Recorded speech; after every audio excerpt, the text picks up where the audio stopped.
माधुरी हत्तीसाठी माजी खासदार राजू शेट्टी यांचं नांदणी मठात एक दिवसीय उपोषण करण्यात आलं। या हत्तीनेला गुजरातच्या वंतारा येथे नेऊन 28 जुलैला 1 वर्ष पूर्ण होत आहे। तब्बल 1 वर्ष ही हत्तीन परत करावी यासाठी लढा उभारण्यात आला। दरम्यानच्या काळात उच्चस्तरीय समितीने माधुरी हत्तीन नांदणी मठाकडे परत करावी अशा सूचना दिलेल्या तरीही अद्याप ही हत्तीन परत केलेली नाही। त्यामुळे माजी खासदार राजू शेट्टी आज उपोषणाला बसलेत। वर्षपूर्तीनिमित्त माधुरी हत्तीच्या घर वापसीसाठी एक दिवसीय उपवास करून नांदणी निषेधिका इथं माता चक्रेश्वरी देवीची महाआरती करून उपोषणाला सुरुवात केली। याच ठिकाणाहून रात्री 12 वाजता माधुरीनं शेवटचं अभिवादन करत रडत रडत नांदणी गाव सोडलं।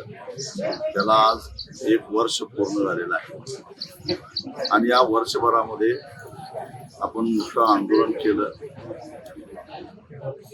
आणि हे आंदोलन एवढं मोठं होतं की सरकारला त्याची दखल घ्यावी लागली। 3 ऑगस्टला आपण जो नांदणी ते कोल्हापूर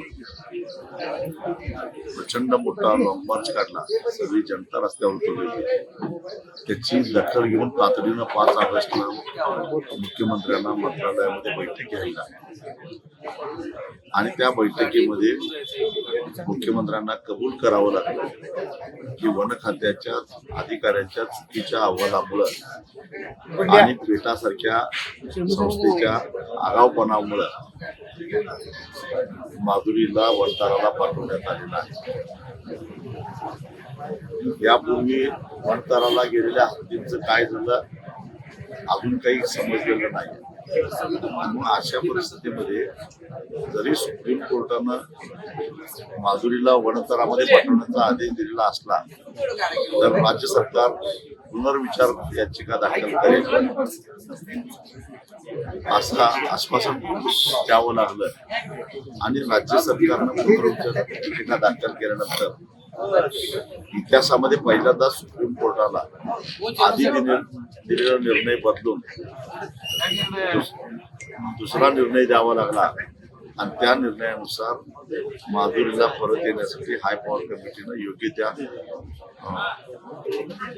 सुविधा तयार झालेल्या त्याची खात्री करावी आणि परवानगी द्यावी असा सुप्रीम कोर्टानं आदेश दिला। त्यानंतर हाय पॉवर कमिटीनेही तशा प्रकारचा आदेश दिला आणि त्यानंतर माधुरी परत येण्याचा मार्ग मोकळा झाला। परंतु हाय पॉवर कमिटीनं जी तज्ञांची समिती नेमली आहे ती समिती इकडे यायला तयार नाही। 2 वेळा मुदत देऊन सुद्धा ती समिती यायला तयार नाही। हे सरकारी अधिकारी आहेत, त्यांना सरकारचा पगार मिळतो, भत्ता मिळतो, पण तरी सुद्धा ते यायला तयार नाही। त्याच्या पाठीमागे कोण आहे? झारीतला शुक्राचार्य कोण आहे?